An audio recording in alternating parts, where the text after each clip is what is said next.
yang akan disampaikan oleh Bapak Pendeta Charles Simamora. Biarlah apa yang disampaikan itu ya Tuhan, Roh Kudus dalam hati kami senantiasa memberikan kami pengertian dalam memahami akan kebenaran firman Tuhan. Berkatilah Pak Charles ya Bapak dalam membawa firman ya Bapak pada malam hari ini. Kami juga berdoa untuk saudara-saudara kami yang mungkin saat ini tidak bersama dengan kami dalam ruang meeting ini ya Bapak. Kiranya Tuhan juga senantiasa akan memberkati mereka, memberkati teman-teman yang lain. Terpujilah Tuhan Yesus, berkati kami satu persatu pada malam hari ini. Haleluya, amin. Amin. Silakan Pak Charles. Iya, terima kasih Ibu Nalda. Iya, jadi Ibu Diana di mana posisi ini? Di Eropa? Enggak. Di tempat yang sama. Oh iya. Ini Pak Charles. Saya tuh kan kalau udah ngomong firman Tuhan tuh kan suka lupa waktu juga ya, seneng aja gitu. Jadi suami itu merasa terganggu, dia bilang, aduh aku mau pakai kamar nggak bisa, kamu ini ya kuasai gitu kan. Jadi tadi dia udah tanya, kamu sampai jam berapa malam ini gitu lah, langsung ditanya. Aku bilang aku jam 8 mulainya, berarti ya oke lah jam 10. Aku bilang gitu kan. Terus dia bilang, nggak percaya, paling lebih. Udah pindah kamar. Jadi ketawa gitu. Iya. Baik, puji Tuhan ya. Oke. Kita syukuri aja apa yang ada. Betul Pak. Iya.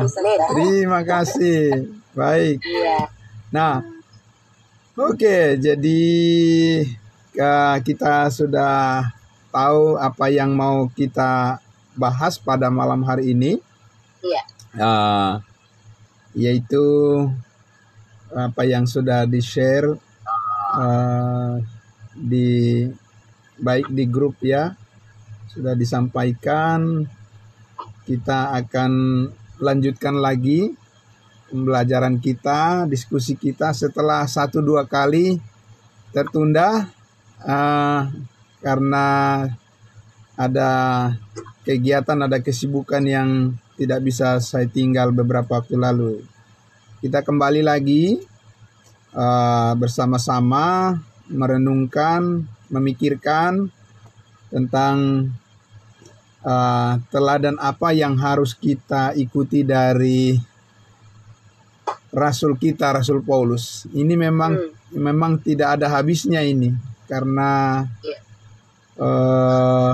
semakin kita masuk ke dalam pemahaman tentang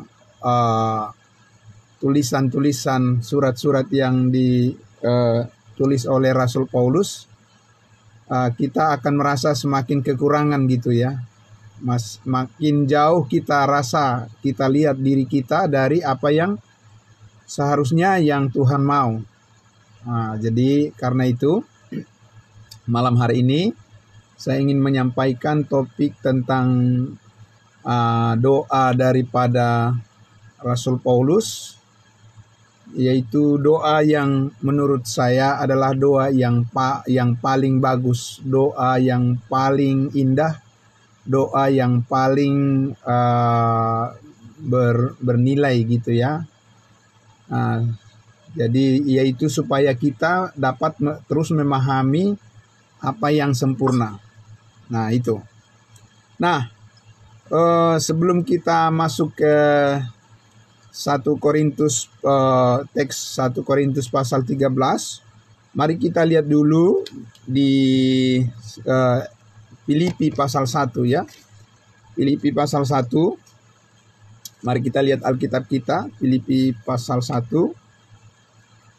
Ya, jadi harapan kita adalah sesudah kita memahami doa yang terbaik yang disampaikan oleh Rasul Paulus ini, maka kita semakin tahu apa yang berkenan kepada Tuhan dan bagaimana kita menilai doa-doa kita selama ini, begitu ya.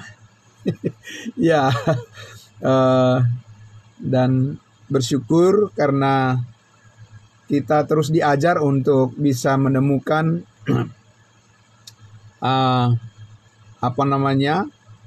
pokok doa yang yang jauh lebih baik dari kebenaran yang kita terima ya malam hari ini. Filipi pasal 1 ayatnya yang ke ayatnya yang ke-9 saja sampai ayatnya yang ke-11. Jadi ini judul perikopnya kalau di dalam Alkitab yang berbahasa Indonesia kan ucapan syukur dan doa. Ya, ucapan syukur dan doa. Jadi saya ambil bagian terakhir dari perikop ini saja, ayat 9 sampai ayatnya yang ke-11. Saya akan membacakan untuk kita. Dan inilah doaku, semoga kasihmu makin melimpah dalam pengetahuan yang benar dan dalam segala macam pengertian, sehingga kamu dapat memilih apa yang baik, supaya kamu suci dan tak bercacat menjelang hari Kristus, penuh dengan buah kebenaran yang dikerjakan oleh Yesus Kristus untuk memuliakan dan memuji Allah.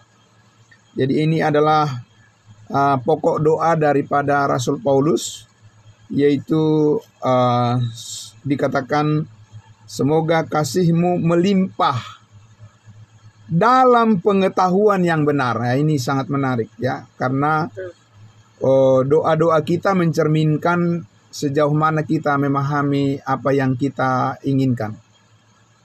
Ya, jadi doa-doa kita itu mencerminkan apa yang menjadi fokus kita dalam hidup kita ya.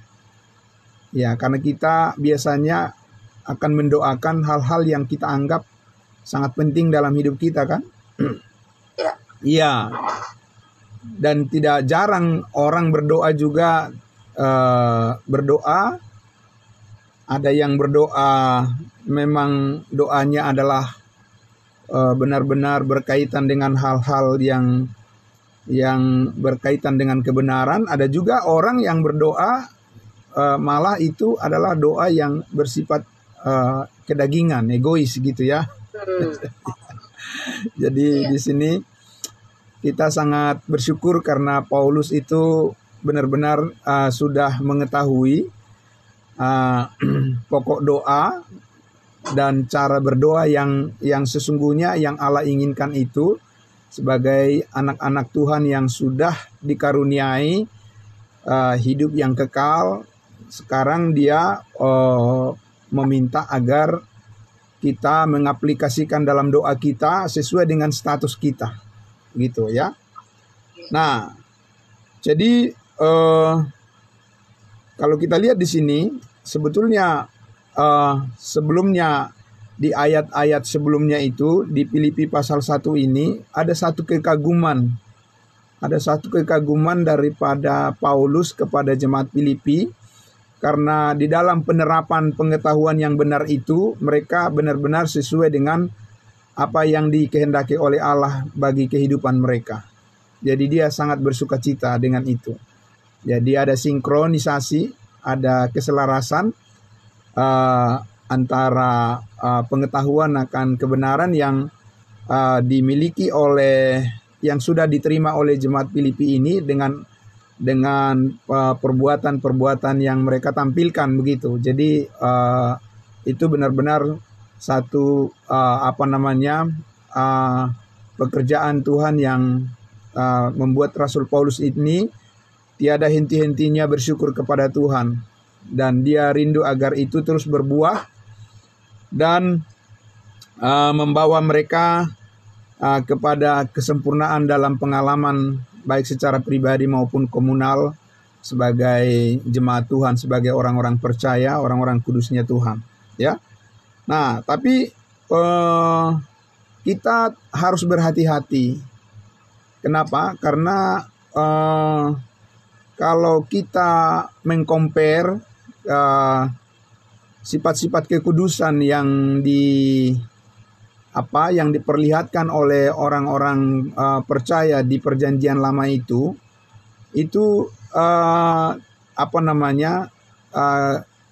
lebih menonjol kepada perbuatan. Ya, contohnya nih, contohnya bagaimana orang orang-orang percaya di perjanjian lama itu bisa kita ketahui bahwa mereka itu taat kepada Tuhan, pada perintah-perintah Tuhan, ya kalau mereka mempersembahkan korban-korban yang tidak bercacat gitu ya, korban hewan yang tidak bercacat. Jadi itu benar-benar dipilih gitu ya. Jadi dari perbuatan mereka, mereka akan nampak bahwa mereka itu benar-benar adalah orang-orang yang berjalan sesuai dengan ketentuan Tuhan begitu. Nah, kita sangat berhati-hati karena apa? Karena sekarang ini kita tahu bahwa kasih karunia Allah itulah yang sempurna. Amin ya. Ya, itulah yang sempurna sehingga di dalam hal bagaimana kita menginginkan agar Tuhan melakukan apa dalam hidup kita, maka tidak bisa itu lepas dari pengenalan kita akan kasih karunia Tuhan. Ya. Nah, kita juga bisa membaca dengan banyak informasi, mendapatkan banyak informasi tentang jemaat mula-mula yang mana mereka juga tidak luput dari kekeliruan ya. Kekeliruan antara dasar-dasar pengetahuan akan kebenaran dengan perbuatan-perbuatan mereka itu nggak sinkron gitu, nggak selaras. Sehingga tidak jarang mereka menjadi batu sandungan juga baik bagi sesama saudara seiman maupun bagi orang-orang luar yang belum mengenal kebenaran. Nah, jadi doa daripada Rasul Paulus di sini kalau di Filipi ini adalah oleh karena kita lihat coba sedikit mundur saja, kita lihat dulu di ayatnya yang kelima, Filipi pasal 1 ini. Aku mengucap syukur kepada Allahku karena persekutuanmu dalam berita Injil mulai dari hari pertama sampai sekarang ini. Nah, ini satu tolok ukur penilaian yang yang dinyatakan oleh Rasul Paulus dari sikap jemaat kudus di Filipi ini, bahwa mereka secara konsisten mengambil bagian dalam pemberitaan Injil Kristus. Nah, kenapa itu penting? Karena banyak orang percaya, banyak orang kudus, banyak anak Tuhan yang akhirnya karena masalah-masalah jadi hilang fokus, gagal fokus gitu. Jadi karena keadaan-keadaan dunia, keadaan-keadaan masalah-masalah di sekitar dan sebagainya, jadi dukungan terhadap pemberitaan kabar baik itu menjadi terabaikan. Jadi pekerjaan Kristus, pekerjaan Allah menjadi korban karena beratnya kadang-kadang masalah yang menerpa kehidupan seseorang ya, atau satu kelompok. Nah, kalau jemaat Filipi ini sebenarnya mereka ini tidak kurang dari permasalahan mereka, itu sangat berat juga dari orang-orang Yahudi yang terus menerus memusuhi mereka. Karena orang-orang Yahudi tahu bahwa jemaat-jemaat yang dibentuk oleh Rasul Paulus itu adalah jemaat-jemaat dari bangsa-bangsa lain yang diajar untuk tidak hidup di bawah hukum Taurat. Jadi orang-orang Yahudi sangat membenci mereka sebenarnya. Ya kan? Nah itu, jadi artinya sudah bisa dibuktikan juga melalui kehidupan daripada jemaat Filipi ini, permasalahan-permasalahan yang diperhadapkan dalam kehidupan mereka itu tidaklah dapat menggeser pengharapan yang ada pada mereka untuk tetap setia kepada Tuhan, setia kepada kebenaran. Itu maksudnya. Nah, tapi tentu kita akan bisa mempelajari lebih jauh lagi ya maksud Tuhan ini bagi kita, karena ya bisa kita katakan sumber pengetahuan kita lebih lengkap daripada mereka waktu itu kan. Dan mereka tidak punya Alkitab, mereka tidak punya 13 surat Rosamon, Roma sampai Filemon. Tapi sekarang kita mempunyainya.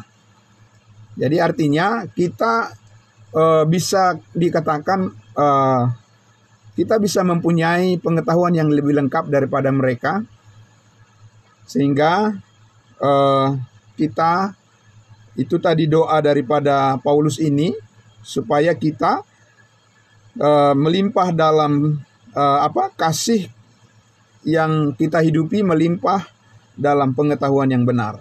Nah, tapi malam hari ini sebenarnya saya secara khusus ingin membawa kita untuk melihat apa yang dikatakan oleh Rasul Paulus di dalam 1 Korintus pasal 13 sesuai dengan sesuai dengan teks yang sudah kita share, yang sudah kita bagi di dalam undangan Zoom kita ya.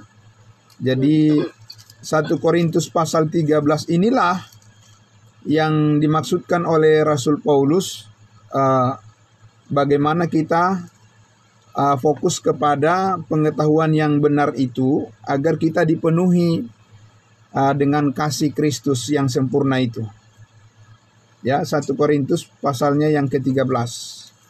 Dan ini adalah doa daripada Rasul Paulus tadi, ya. Doanya Paulus itu agar kita bisa fokus doa-doa kita mencerminkan kedewasaan kita beriman, karena kita bisa mempunyai pengetahuan yang lebih lengkap ya. Nah, kita lihat di 1 Korintus pasal 13 itu. Ya, judul perikopnya di situ tentang kasih. Tapi tidak mungkin kasih itu bisa termanifestasikan tanpa pengetahuan yang benar. Tidak mungkin. Ya, karena kasih itu bukan datang sebagai sesuatu yang anta berantai ya, yang tidak jelas asal usulnya. Ya, pasti ada dasarnya, fondasinya, dan itu adalah Paulus katakan sebagai pengetahuan akan kebenaran. Nah, itu ya, karena tidak pernah kasih yang benar itu keluar dari pengetahuan yang keliru. Itu yang sangat penting. Kalau pada saat Yesus melayani di bumi sebagai manusia daging atau firman yang menjadi daging, orang Israel cukup memperhatikan gerak-gerik daripada perbuatan Yesus setiap hari. Karena itu Yesus lakukan tentu untuk menggenapi seluruh tuntutan daripada hukum Taurat. Tapi sekarang di dalam kehidupan di mana kita hidup di bawah kasih karunia, bukan di bawah hukum Taurat, maka Tuhan Yesus mengaruniakan kelengkapan kepada kita, yaitu dengan pengenalan kita akan Dia melalui pengetahuan yang sempurna. Nah, pertanyaannya bagaimana kita tahu pengetahuan yang sempurna itu, dan yang mana yang dimaksudkan oleh Rasul Paulus tadi yang dapat memungkinkan kita agar kita memiliki kasih dengan pengertian yang benar ya. Nah, kita lihat dulu di dalam 1 Korintus 13 ayatnya. Kita langsung saja ke ayatnya yang ke-8 itu. Ayat 8 dikatakan, saya baca ayat 8, 1 Korintus 13, kasih tidak berkesudahan. Ya, kasih tidak berkesudahan karena Allah adalah kasih, tentu saja. Itu merupakan sifat dasar daripada Allah itu sendiri. Jadi tidak mungkin berkesudahan, tidak mungkin berakhir. Nubuat akan berakhir. Nah, mulai dari sini. Ya. Jadi kasih tidak bisa kita sejajarkan dengan nubuat. Begitu ya. Kenapa? Karena kasih tidak berkesudahan sedangkan nubuat itu bisa berakhir. Bahasa roh akan berhenti. Nah, itu ya. Kemudian dikatakan pengetahuan akan lenyap. Pengetahuan mana ini? Nah, pengetahuan yang berkaitan dengan yang sebelumnya disampaikan tentang nubuat, ya, tentang bahasa roh dan seterusnya, dikatakan akan lenyap. Nah, nubuat dan pengetahuan yang mana yang akan lenyap? Apakah itu nubuat perjanjian lama? Oh, tidak mungkin. Ya, firman Allah tidak mungkin lenyap kan? Ya, kan begitu. Bahasa roh yang mana maksudnya? Bahasa roh yang dialami oleh murid-murid Yesus di hari Pentakosta. Ya, itu kan sudah dibukukan, sudah ditulis dalam Alkitab. Bagaimana bisa hilang gitu? Pengetahuan itu akan tetap ada kan? Ya, maksudnya peristiwa itu sudah dicatat di dalam firman Allah. Tapi pada yang dimaksud di sini adalah pada saat zaman Paulus masih hidup. Jadi pada saat itu ada pengetahuan yang tiba-tiba diberikan oleh Tuhan kepada seorang anggota jemaat atau seorang nabi pada saat itu, ya, yang pengetahuan yang tiba-tiba itu disampaikan di depan jemaat untuk membangun jemaat itu dikatakan akan berhenti. Ada juga pada saat itu bahasa roh, ya, bahasa lidah itu juga akan berhenti. Nah, sehingga pengetahuan artinya yang seperti itu, yang dikatakan akan lenyap berarti tidak sempurna kan? Ya, tidak sempurna. Nah, sehingga kita tidak akan bisa mengulang pengalaman yang sama. Ya, tidak bisa mengulang pengalaman yang sama dengan pengalaman yang dialami oleh orang-orang percaya pada saat itu, ya. Dalam hal pengetahuan, dalam hal nubuat, dan dalam hal bahasa roh, dan juga dalam pengetahuan yang sepotong-sepotong atau yang tidak sempurna itu, ya.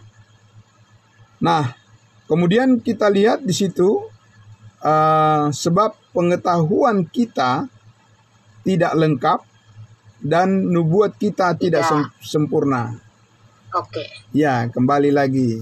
Iya, barusan freeze Pak. Bapak ya, bilang. freeze. Ya, maklum. Oke. Ya. Oke, kita lanjut ya. Sinyalnya ya Pak ya. Iya, sinyalnya kadang-kadang nggak stabil di sini. Ya, puji Tuhan, kembali lagi. Oke. Saya support dulu dengan apa namanya? Tadi sampai di 1 Korintus 13 ayat 9. Iya. 1 Korintus. Ya, saya support sebentar dulu Ibu ya. Iya. Oke. Ya, kita tolong di confirm. Iya, udah. Sudah Ibu ya? Iya. Sehingga aku bisa pakai 2 audio kalau satu. Oke.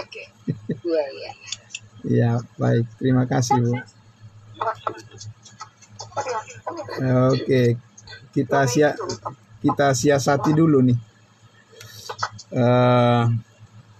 alat-alat kita ini. Oke, baik. Kita lanjut. Jadi kita lihat di ayatnya yang ke 10 tadi, ya, 10 kita lanjut. Tetapi ayat 9 dulu, ayat 9. Sebab pengetahuan kita tidak lengkap dan nubuat kita tidak sempurna. Bukan nubuat perjanjian lama yang dimaksud di sini, tidak. Ya. Tapi nubuat yang tadi saya sampaikan yang secara tiba-tiba itu bisa Tuhan berikan kepada seseorang di jemaat itu. Gitu ya. Dan itu akan berakhir. Nah, akannya ini yang mau kita lihat akan berakhir karena apa? Begitu ya, apakah itu tidak dibutuhkan lagi untuk membangun jemaat itu atau sudah adakah penggantinya yang lebih begitu ya? Ya, itu yang mau kita lihat. Nah, karena kalau kita lihat di ayatnya yang ke-31 pasal 12 itu, 1 Korintus 12 ayat 31, Paulus sudah menyampaikan, sudah memberikan motivasi yang memberikan dorongan kepada jemaat Korintus ini supaya mereka jangan mempertahankan sesuatu yang mana Tuhan akan menggantinya dengan yang lebih gitu ya. Ya, jangan mereka mempertahankan yang kurang, tapi mereka harus menginginkan apa yang lebih gitu, yang lebih sempurna. Ayat 31 dikatakan, pasal 12 itu, jadi berusahalah untuk memperoleh karunia-karunia yang paling utama, dan aku menunjukkan kepadamu jalan yang lebih utama lagi. Nah ini, jadi jalan hidup yang lebih utama. Karena apa? Karena kita tahu bahwa nubuat, bahasa roh, dan sebagainya itu kan sebenarnya, kalau Paulus bilang itu kan pertanda bagi, kalau kita baca di pasal selanjutnya, pasal 14 ini, 12, 13, 14, itu dikatakan bahasa roh adalah tanda untuk orang-orang yang tidak percaya misalnya. Ya katakan begitu ya. Siapa orang-orang yang tidak percaya itu? Orang-orang Yahudi tentunya. Ya. Karena tidak pernah bahasa roh itu diperuntukkan untuk bangsa-bangsa lain, tidak. Itu kan janji Tuhan kepada Nabi Joel kan? Untuk bangsa Israel gitu. Nah, sehingga ketika kita mulai memahami bahwa program kasih karunia adalah program yang sempurna, oleh karena ini adalah katakan sebagai produk daripada penebusan segala dosa, kematian, penguburan, dan kebangkitan Yesus yang sempurna, maka kita pahamlah bahwa hal-hal yang berkaitan dengan pendekatan kepada bangsa Israel itu sudah berakhir begitu. Ya. Jadi mari kita kembali ke rumah kita. Kira-kira begitu ya. Ya. Mari kembali ke rumah kita sendiri begitu. Ya, itu maksudnya. Ya kan? Karena kalau kita berkeliling-keliling nanti habis banyak waktu, tapi ya kita sendiri tidak merangkul semua apa yang Tuhan sediakan. Kita nggak bawa pulang semuanya gitu kira-kira ya. Nah, jadi yang berkaitan dengan nubuatan, bahasa roh, itu adalah dikatakan bahwa itu adalah tanda. Siapa yang menghendaki tanda? Paulus sudah katakan bahwa orang Yahudi menghendaki tanda, sedangkan orang Yunani atau bangsa lain menghendaki hikmat, begitu ya kan? Jadi beda kebutuhannya, ya kan? Itu beda kebutuhannya. Jadi orang Israel itu sudah dirancang, memang mereka adalah orang yang akan bergerak kerohaniannya kalau ada tanda. Begitu ya. Ya memang dari dulu memang mereka itu diciptakan seperti itu. Dan bahkan sebetulnya esensi daripada perjanjian Allah dengan Abraham itu adalah tanda kan? Iya, di Kejadian 12 itu kan sudah dikatakan aku aku akan memberikan kepadamu tanah pusaka, tanah perjanjian. Berarti hal yang kelihatan kan? Ya, aku akan memberkati engkau, menjadikan engkau jadi berkat, seluruh bangsa di bumi akan beroleh berkat. Aku akan memberkati orang yang memberkati engkau, akan mengutuk orang yang mengutuk engkau. Jadi itu hal-hal yang memang tampak secara kasat mata gitu. Nah itu sebabnya tidak heran kalau kita lihat Yesus selama dia datang ke bumi ini kan Yesus selalu menampilkan bagaimana mujizat-mujizat terjadi kan. Ya karena orang Israel itu bisanya digerakkan kerohaniannya begitu. Iya kan? Jadi sepertinya pengetahuan mereka akan Allah itu akan bangkit kalau ada tanda-tanda begitu. Nah, kita bangsa lain tubuh Kristus tidak dirancang untuk hal seperti itu, ya. Tidak dirancang untuk seperti kebutuhan daripada bangsa Israel. Makanya Paulus menegaskan di situ supaya kita sebagai jemaat tubuh Kristus itu, marilah kita fokus kepada panggilan Tuhan kepada kita untuk hal yang lebih baik yang sudah disiapkan kepada kita, bagi kita, sehingga kita tidak akan menghabiskan energi kita waktu kita, tenaga kita kepada hal yang bukan menjadi fokus dalam doa-doa kita. Khususnya ya, malam hari ini topik kita kan terkait dengan doa, bagaimana supaya fokus kita kepada hal yang sempurna. Nah, karena itu di ayatnya yang ke-10, kita kembali ke 1 Korintus 13 itu. Di ayatnya yang ke-10 itu dikatakan, ya, tetapi, nah ini kata tetapi ini untuk menunjukkan bagaimana yang tadi berakhir, yang tidak sempurna. Tetapi jika yang sempurna tiba, maka yang tidak sempurna itu akan lenyap. Nah, itu di seputar ini banyak kontroversi. Ya, baik di kalangan awam maupun di sekolah-sekolah tinggi teologi, ya, di kalangan para pengkhotbah itu banyak kontroversi mengenai apa yang sempurna ini. Ada yang mengatakan yang sempurna itu adalah Yesus. Ya kan? Itu artinya kalau Yesus yang sempurna itu sampai Yesus datang berarti masih berjalan sekarang nubuat dan bahasa roh kan? Nah, konsekuensinya kan begitu. Ya. Dan kalau itu pemahamannya, nah pasti dipaksakan akan ada nubuat dan bahasa roh. Gitu ya. Nah, tapi kalau kita lihat di sini Paulus bukan berbicara tentang Yesus di sini, tidak. Paulus di sini berbicara tentang kasih karunia Allah, bagaimana pengetahuan yang lengkap dikaruniakan melalui dia, melalui Paulus untuk disampaikan kepada kita bangsa-bangsa lain. Karena orang Israel sudah punya sumber, mereka sudah punya source pengetahuan mereka yang tersendiri.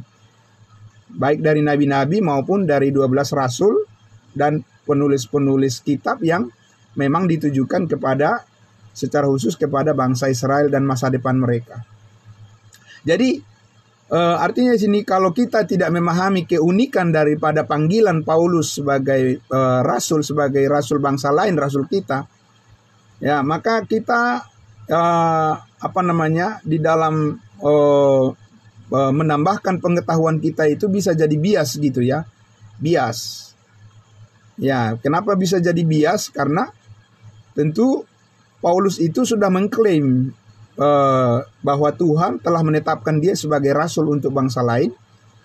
Dan dia mendapatkan pengetahuan kebenaran itu bukan dari hasil pembelajaran dia dari rasul-rasul sebelumnya atau dari siapapun. Dia langsung menerimanya dari Tuhan Yesus. Nah, sehingga kalau kita lihat ya, kalau Paulus menerima secara sepenuhnya pengetahuan akan kebenaran yang ditujukan kepada kita bangsa lain, ya, berarti yang sempurna itu sudah tiba, sudah lengkap, sudah selesai. Nah, itu berarti ya firman Allah yang dikaruniakan khususnya kepada Paulus itu adalah merupakan blueprint ya, menjadi blueprint bagi kita untuk memahami seluruh kehendak Allah bagi kehidupan kita, dalam kehidupan kita ini dan juga bagi orang lain. Ya, itu. Nah, memang ini perlu banyak lagi kita diskusikan untuk hari-hari akan datang. Tapi kita lihat dulu di ayat berikutnya itu, di ayatnya yang ke-11. Paulus memberikan satu ilustrasi di situ tentang sifat dan pengetahuan kanak-kanak dan orang dewasa ya. Ayat 11. Ketika aku kanak-kanak, aku berkata seperti kanak-kanak. Aku merasa seperti kanak-kanak, aku berpikir seperti kanak-kanak. Begitu ya. Jadi dia menunjukkan fakta tentang bagaimana cara berpikir orang dan juga tindakan-tindakannya. Dan juga bagaimana perkataan dan doa-doanya bisa diketahui apakah dia memang mengenal kebenaran atau tidak. Ya kan? Sekarang lanjut lagi, sekarang sesudah aku menjadi dewasa, aku meninggalkan sifat kanak-kanak itu. Nah, kalau kita compare dengan kitab Galatia, sebenarnya yang disebut dengan masa kanak-kanak itu adalah masa sebelum Yesus Kristus menang atas maut. Sebelum Yesus Kristus mati disalibkan, sebelum Yesus Kristus menebus orang Israel dari seluruh hukum Taurat, itu disebutnya masa kanak-kanak. Karena apa? Karena disitulah orang-orang Israel selalu menuntut tanda. Maka Yesus waktu itu berkata kepada orang Farisi, karena mereka bilang, apa tanda? Apa tanda yang mau engkau tunjukkan bagi kami? Yesus bilang, tidak ada tanda lain lagi, kecuali hanya tanda Yunus. Itu semuanya sudah disampaikan, tapi kamu terus menuntut tanda. Ya, kamu seperti kekanak-kanakan, tidak pernah dewasa dalam pemikiranmu. Tinggal satu tanda, yaitu tanda Yunus, bahwa Yunus tinggal di perut ikan 3 hari, sama seperti itu juga anak manusia akan tinggal di perut bumi selama 3 hari. Kalau kamu toh tidak percaya itu, maka kamu akan binasa di dalam dosamu. Nah, kalau kita lihat bahwa itu artinya Yesus berbicara tentang kematiannya kan, dan kebangkitannya. Karena Yesus mati, ya, pada hari yang ketiga dia bangkit.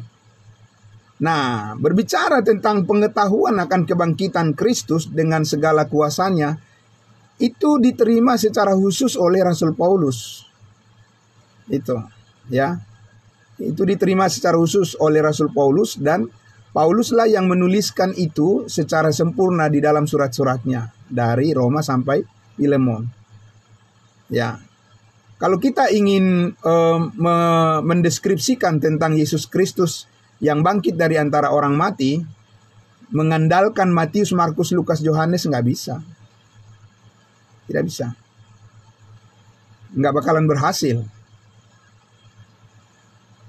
Tapi kalau kita ingin mendeskripsikan kuasa Yesus Kristus menggenapi hukum Taurat dengan seluruh perintahnya, ya kita harus membaca Matius, Markus, Lukas, Yohanes, karena di sana digambarkan itu semua. Penggenapan daripada nubuatan-nubuatan perjanjian lama. Gitu. Ya. Nah, tetapi ketika kita mendeskripsikan tentang kuasa kebangkitan, kematian kebangkitan Yesus Kristus saat ini, itu ada sempurna di dalam pengetahuan yang diterima oleh Rasul Paulus dari Tuhan Yesus sendiri, yang dia tuliskan di dalam 13 suratnya dari Roma sampai Filemon. Nah, sebetulnya kalau kita lihat ini ada satu hal yang menarik lagi. Kapan-kapan kita masih akan diskusikan lebih panjang lebar lagi, tapi saya sedikit mau ingin agar kita melihat dulu satu fakta, bahwa Alkitab membuktikan bahwa Tuhan Yesus menampakkan diri yang paling terakhir itu dari semua penulis kitab adalah bukan kepada yang lain, tapi pada dirinya. Kita lihat 1 Korintus 15. Coba kita lihat 1 Korintus 15. Ini adalah kejutan, surprise yang sangat luar biasa kalau kita ingin mengetahui lebih dalam lagi alasan mengapa Paulus mengatakan bahwa dia menerima pengetahuan yang sempurna dari Tuhan Yesus. Ya, kita lihat di 1 Korintus pasalnya yang ke-15 itu dari ayatnya yang ketiga. Ayatnya yang ketiga. Ya. Ayat 3.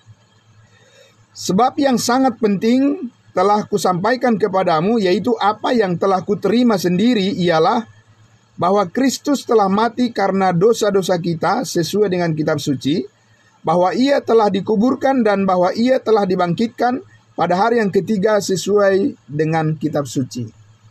Ini adalah merupakan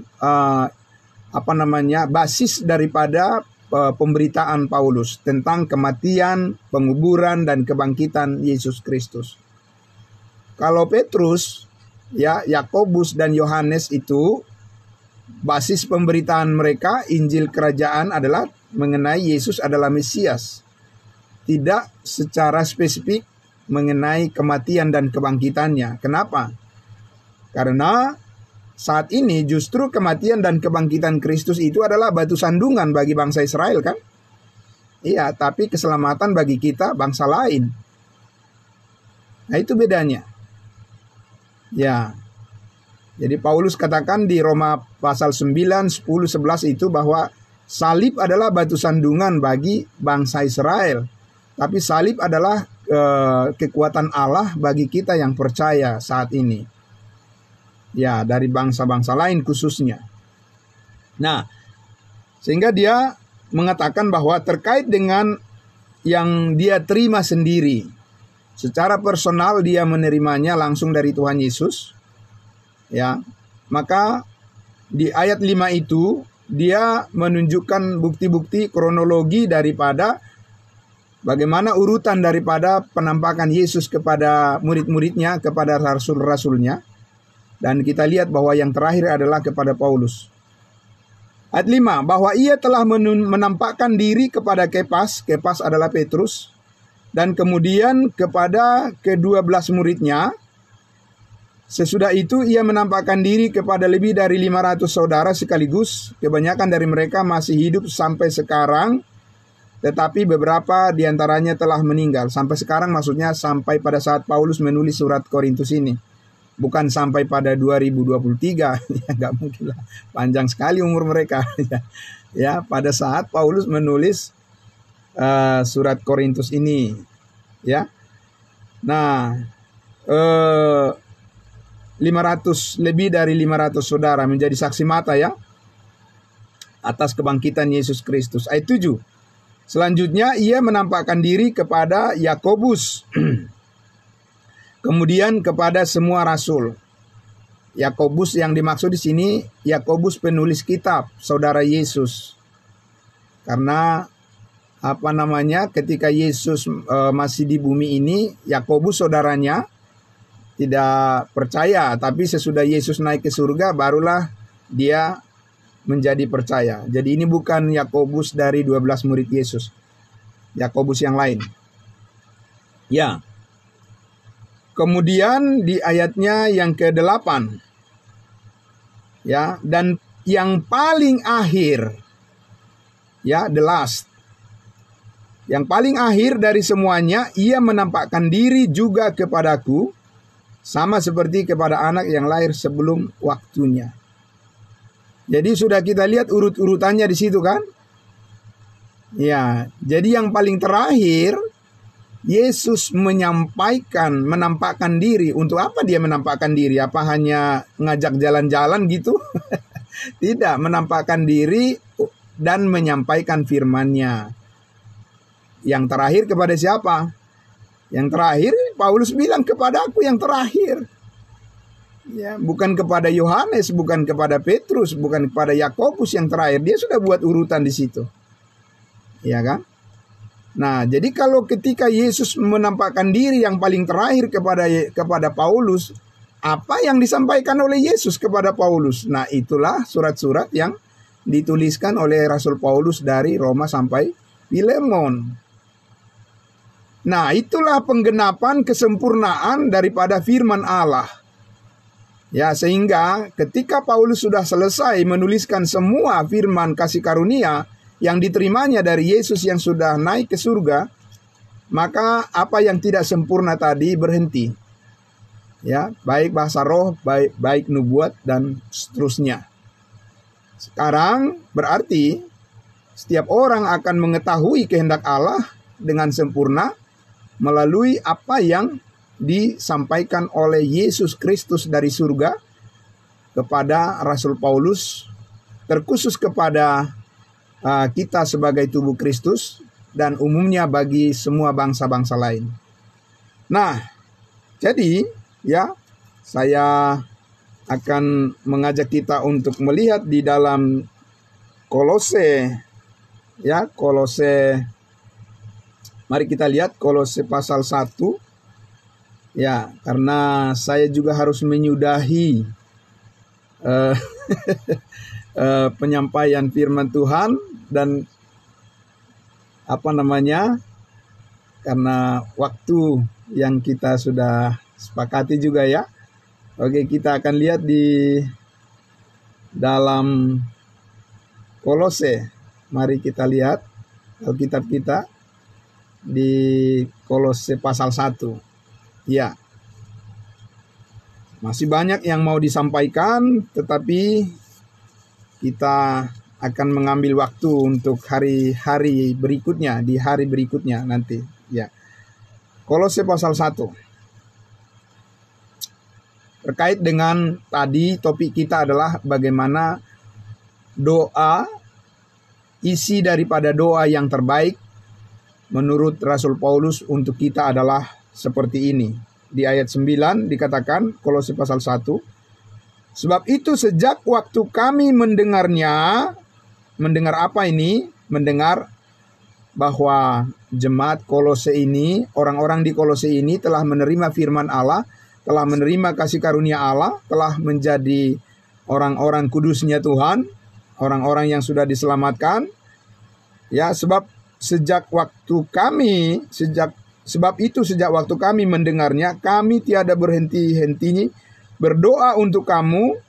Kami meminta supaya kamu menerima segala hikmat dan pengertian yang benar untuk mengetahui kehendak Tuhan dengan sempurna. Dari mana kita bisa mengetahuinya dengan sempurna? Ya, dari apa yang diterima oleh Rasul Paulus. Ya. Karena pengetahuan kebenaran yang diterima oleh Rasul Paulus adalah hasil daripada penebusan darah Kristus yang sudah selesai dan penebusan yang sempurna, ya, yang dilakukan oleh Kristus. Kemudian dia berfirman atas dasar hal tersebut, dia atas pengorbanannya. Itu yang Paulus katakan, dia doakan supaya kita menerima segala hikmat dan pengertian yang benar untuk mengetahui kehendak Tuhan dengan sempurna. Dari mana kita bisa mengetahui kehendak Tuhan dengan sempurna? Apakah dari mimpi? Apakah dari penglihatan? Apakah dari nubuat? Apakah dari bahasa roh? Tidak. Itu tadi Paulus sudah katakan, itu semuanya akan berhenti kalau ya dia sudah menyelesaikan tugas yang Tuhan percayakan kepada dia, kepada Paulus, untuk menuliskan firman Allah secara keseluruhan, secara lengkap, ya, yang dia terima dari Tuhan Yesus yang sudah dipermuliakan di sorga. Nah, ayat 10, sehingga hidupmu layak di hadapannya, serta berkenan kepadanya dalam segala hal. Dan kamu memberi buah dalam segala pekerjaan yang baik, dan bertumbuh dalam pengetahuan yang benar tentang Allah. Tadi sudah kita katakan, tidak mungkin ada manifestasi daripada kasih yang sebenarnya tanpa disertai dengan pengetahuan yang benar tentang kebenaran. Nggak mungkin. Itu tidak mungkin. Ya. Jadi kalau dulu itu misalnya tiba-tiba, ya kan, Tuhan memakai seseorang, menggunakan seseorang melakukan mukjizat misalnya, ya, tanpa mempertanyakan atau mempersoalkan bagaimana cara hidupnya, ya memang itu cara Tuhan dulu. Ya, dengan tanda-tanda dia menunjukkan bagaimana kebenarannya kepada manusia. Tapi sekarang tidak bisa. Ya, tidak bisa seperti itu. Tidak bisa ada kasih yang tidak disertai dengan pengertian yang benar sekarang ini. Maka karena itu Paulus kan mengatakan di Roma pasal 10 itu, aku berdoa supaya mereka diselamatkan. Sebab aku memberi kesaksian tentang mereka.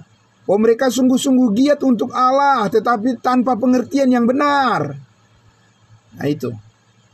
Jadi giat-giat untuk Allah saja tidak cukup. Sekarang ini ya. Sekarang ini. Kalau Allah sudah berpihak kepada bangsa Israel, dengan giat-giatnya orang Israel dalam perbuatan mereka, sudah itu pengetahuan yang benar. Itu pengetahuan yang lengkap. Itu akan membawa impact pengaruh yang besar bagi seluruh bangsa di bumi ini untuk mengakui bahwa ternyata mereka adalah di pihak Tuhan. Kalau sekarang ini, Paulus bilang iblis pun bisa menyamar seperti malaikat terang. Nah itu, bagaimana kita bisa tahu antara malaikat terang yang sebenarnya dan yang menyamar? Kalau kita tidak mengetahui pengetahuan yang benar yang dikaruniakan Yesus Kristus melalui hambanya Rasul Paulus. Nggak mungkin, susah sekali itu. Ya kan? Nah, maka di sini kita lihat bahwa ternyata bukan hanya omong kosong ya pengetahuan kebenaran itu. Sebab Paulus katakan tadi di situ bahwa supaya kamu memberi buah dalam segala pekerjaan yang baik dan bertumbuh dalam pengetahuan yang benar tentang Allah dan dikuatkan dengan segala kekuatan oleh kuasa kemuliaannya untuk menanggung segala sesuatu dengan tekun dan sabar. Nah, ini yang manusia tidak mau. Menanggung segala perkara dengan tekun dan sabar. Ini orang tidak mau yang ini, ya kan? Maunya cepat-cepat aja lah, ya kan? Begitu. Padahal pembentukan Tuhan itu sekarang ini mujizat terbesar itu adalah ya dilakukan oleh Allah melalui ketekunan dan kesabaran, karena itu adalah manifestasi daripada pengorbanan Kristus di atas kayu salib. Jadi pengetahuan yang diterima oleh Rasul Paulus itu ya dari Roma sampai Filemon itu adalah pengetahuan kebenaran yang dihasilkan daripada kesabaran Kristus menanggung segala dosa kita di atas kayu salib. Dan itu yang kita butuhkan untuk memampukan kita juga ya untuk mengalami hal yang sama saat ini, menghadapi segala sulitnya kehidupan saat ini, dan memberi buah dalam segala pekerjaan yang baik, bertumbuh dalam pengetahuan akan kebenaran Allah. Jadi ya sekali lagi masih banyak yang mau kita sampaikan, tapi itulah doa yang excellent ya, yang excellent, doa yang paling berkualitas, doa yang paling mulia yang disampaikan oleh Paulus dan juga menjadi doa kita semua. Amin. Ya, menjadi doa kita semua. Karena untuk kita lah ditujukan itu, agar ya tadi Paulus katakan supaya kita berbuah bagi pekerjaan, seluruh pekerjaan yang baik sudah disiapkan oleh Allah bagi kita, dan tugas kita adalah bagaimana mengerti apa yang Dia kehendaki melalui firman-Nya yang sempurna, terkhusus yang diterima oleh Rasul Paulus dalam 13 surat Roma sampai Filemon. Nah, orang bilang, oh berarti kita tidak butuh firman Tuhan yang lainnya dari Kejadian, Keluaran, Imamat, Bilangan. Tentu saja itu adalah merupakan firman Allah yang menjadi bagian yang tidak kalah penting atau bahkan yang sangat penting untuk kita. Tetapi tentunya di sini kita mulai dari mana? Kan begitu ya. Kalau kita mengerjakan sesuatu dari 0 sampai misalnya dari 0, 1 sampai 100, dimulai dari mana? Ya. Jadi dimulai dari awal yang baik, dimulai dari kesempurnaan dalam Kristus Yesus, di mana kita sekarang sudah pasti diselamatkan, bahwa kita adalah orang-orang yang telah dimeteraikan dengan Roh Kudus. Maka dari situ kita berlanjut terus memahami seluruh kehendak Allah melalui pengetahuan kebenaran yang terkhusus diberikan melalui Rasul Paulus, dan kita bisa melihat semua ya firman Allah dengan sesuai dengan porsinya, yaitu di mana kita tahu bahwa Allah berbicara kepada orang yang berbeda di zaman yang berbeda dan tujuan yang berbeda. Nah, sehingga kita memahami apa yang ditujukan kepada kita, dari situlah kita bisa melihat apa yang dikehendaki oleh Allah untuk kita dan bagaimana kita menerapkannya secara detail dalam kehidupan kita. Ya. Nah, sekali lagi saat ini banyak kekeliruan di dalam kehidupan kekristenan atau menjadi bias atau tidak fokus. Karena apa? Mereka mengatakan bahwa semua perintah Tuhan itu ditujukan bagi kita sekarang ini. Nah, ini yang membuat menjadi mubazir gitu. Nggak mungkin. Tidak mungkin semua perintah Tuhan ditujukan kepada kita saat ini. Ya, karena perintah Tuhan untuk membuat bahtera itu hanya ditujukan kepada Nuh, bukan kepada kita sekarang ini. Ya, tapi perintah Tuhan untuk memberitakan Injil kasih karunia Allah benar, itu adalah ditujukan pada kita sekarang ini. Sehingga kita fokus kepada apa yang diperintahkan oleh Tuhan kepada kita dan tidak menjadi mubazir karena kita salah memahami konteks daripada perintah Tuhan kepada siapa diberikan dan kapan dan untuk apa.